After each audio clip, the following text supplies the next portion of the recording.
Hi, I'm architect Perumal Nagapushnam from What's Wrong Out There. This video is about 2 steps to make Malaysia great again.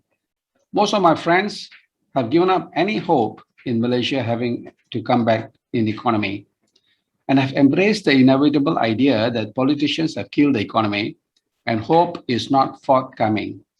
Another reason for this despair about our future of our economy is having to do with a great leader, a visionary such as that of the Lee Kuan Yew or Mahathir, with extraordinary tenacity to lead a short of them. This misconception that we have to have great leaders have been lied to. This idea of visionary leader. The media has always played to the tune and biddings of these leaders, the demigods of economy, the visionary leaders, and masters of the people, and no other can replace them. And thereby they remain in power till the 95 years of age. In this part 1 video, I will show that the economy is not totally attributed to the leaders, but to the people, and debunk this myth and misconceptions of our economy. Let's look at our illustrative history and also the success story of Singapore, as they are relevant and current for our times. Do remember this, that the racial Malaysian stock and the Singaporean stock are the same, and there's no special ingenuity in them that we are not. We were once a great nation in the 16th century. To illustrate the perception of Malacca's greatness, now see the map here. The greatness of it was perceived at the time by the way the map was drawn. Malacca was drawn bigger and larger than China and India. This illustrates the greatness, and we should aspire to this greatness once again, and not only in perception, but in true greatness. The greatness here is also illustrated in what was captured after the siege of Malacca by Alfonso de Albuquerque. The loot that was captured is estimated to be 3 billion USD worth of gold. Now, this was only the worth that was contained in one ship. There were about 5 subships. Now, this would make Sultan richer, even in today's terms, over Robert Kuok, who is the richest man in Malaysia. Now, this is by embracing the diversity of race. Malacca was a cosmopolitan town of 100,000 people, consisting of Armenians, Chinese, Indians, Japanese, and Arabs. Diversity was our strength, and collaboration was the key to be successful. We need each other. And likewise, we should not think ourselves as Malaysians in terms of race, as Indians, Chinese, Sabahans, Sarawakians, or Malays. Let's be one and think about ourselves as Malaysians. Now, what is the first step?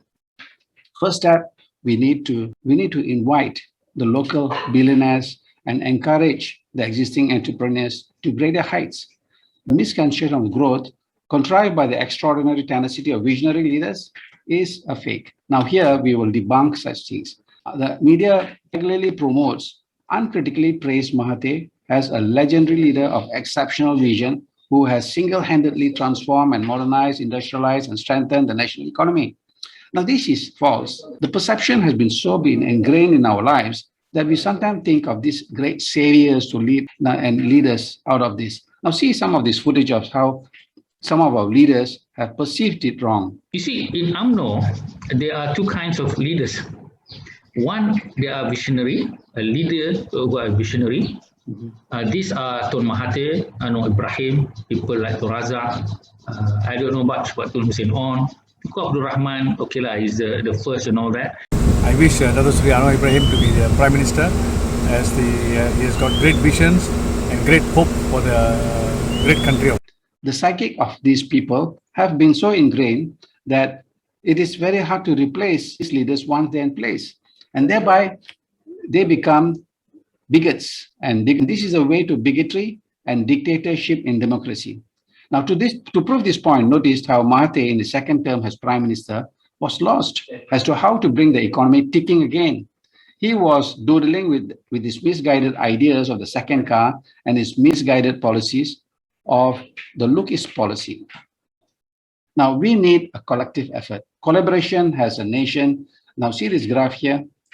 The blue line shows the growth of the GDP of Singapore that grew from 25 billion under Mr. Lee Kuan Yew, which is not very much, is it? Now, under Goh Chok Tong, it grew up to about 90 billion USD. Under Lee Hsien Loong, to 370 billion USD. One would generally think that the growth of the economy is attributed to the leaders. But likewise, see the graph showing the GDP growth in Malaysia. Under Mahathir, it was less than 80 billion. Under Badawi, it grew to about 300 billion. And under Najib, it grew up to 364 billion. Now, this debunks the myth that we need leaders who are great visionaries to lead the economy. We need to invite all Malaysians to work collectively to come to help Malaysia, as Trump did in the US and Modi did in India, to inviting people to come and invest in the country, give them special benefits and privileges. We need to invite men like Robert Kuok, the sugar king, to make Malaysia the world's largest supplier of sugar. We can invite Tan Hock Eng, the CEO of Broadcom, who is actually a Malaysian-born Penangite, who invested billions at the invitation of Donald Trump, invest in the US. He is said to have brought about 20 billion of yearly revenue to the US. We can also invite Anthony Tan of Grab, who created Grab in Malaysia, but the idea was rejected or was not accepted.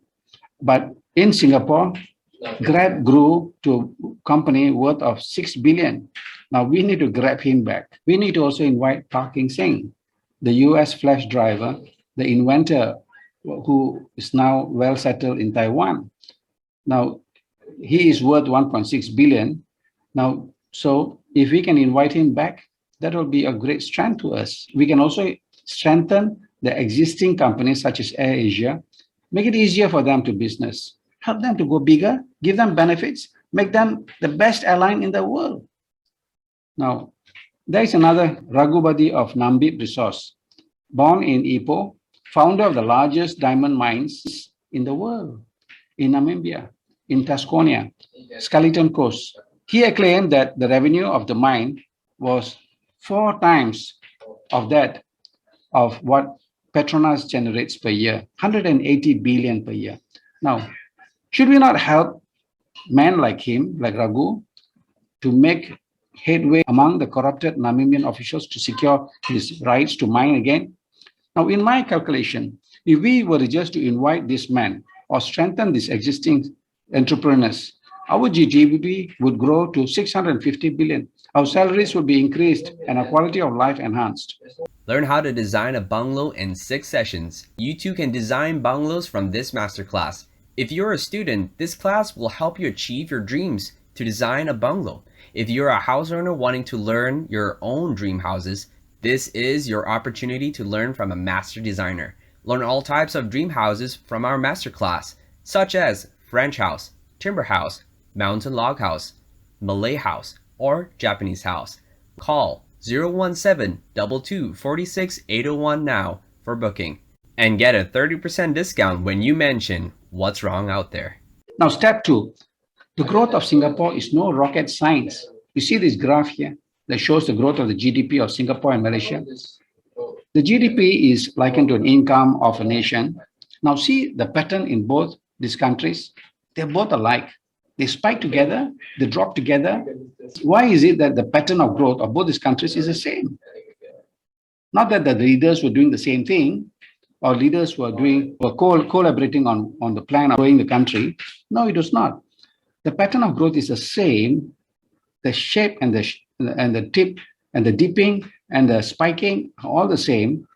Only the explanation is the region was targeted by investors. As investors were bullish in the region, Singapore and Malaysia grew. And likewise, when the investors were bearish about the Asian crisis, our GDP dropped. And so that's why the pattern is the same. So the growth of the GDP had directly related to the amount of investors coming into the country. Now, so it is to debunk this idea of a nation has to do with great leaders like Mahathir or Lee Kuan Yew, Well, of course, Mr. Lee Kuan Yew had laid the foundation of this country where there were strict regulations and enforcement, which helped in the later years. And there is a lot of credit for this great man. This is it. The country did not grow under the time of these great leaders. I would say it's really the influx of the investors in the region that contributed to the growth. Now, see this diagram here. In 2014 to 2016, Singapore drew more investors than India, France, Australia, and Malaysia. GDP rose from 55 billion to 68 billion. Now, numerous studies reveal that GDP growth is related to the number of investors coming into the country. Even in the case of US, India, Australia, and China, the country grew as the investors came into the country. So now, what do we need to do to make Malaysia great again? We need to be an attractive destination for investors. And has less to do with these demigod leaders. Why is Singapore an attractive destination than Malaysia? Here are the reasons.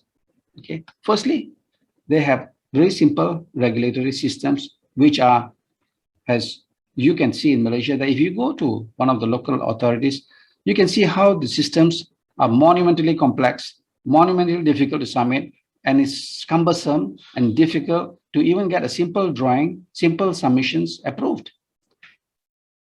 And so how would you think that it will be an attractive proposition to investors coming into the country with this kind of monumentally difficult, complex approvals by the local authorities?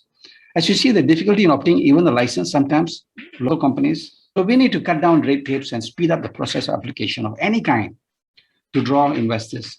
Second, tax incentives. All worldwide tax incentives is a major attraction to investors. We can also attract them by giving them land free of charge, so that, for instance, in the Swiss government attract investors by giving them land, and in that way, the whole village is employed and the region is developed. Thirdly, high quality industrial real estate. We need to improve our quality of industrial areas. Like, look at Klang. See how run down. The roads are full of potholes, poorly maintained. This is not a draw card. This is not an attraction for investors. We need to improve on this quality of industrial estates to be a draw card to investors. Now, political stability. Recently, the Prime Minister moved to emergency rule. Do you know that 66% drop in our investment to 2.5 billion? Now, in the case of Singapore, it dropped by 37% to 58 billion, but still comfortably, Singapore is the most attractive foreign destination in this region. Now, we are now called the sick man of Asia, which was widely used for Philippines. Now, it was under the dictatorship of Ferdinand Marcos that it was called the sick man of Asia, because it didn't grow. The economy was stagnant. People were poor. There were many beggars on the streets. People were relegated to poverty. Lastly, the most important is there should be less corruption. How would you like to invest in Africa, where they say that corruption is one of the highest? This relentlessness which we are fighting should be eliminated at all levels, from the immigration, the military, the police, the judiciary, the customs, the MB's office, the local councils.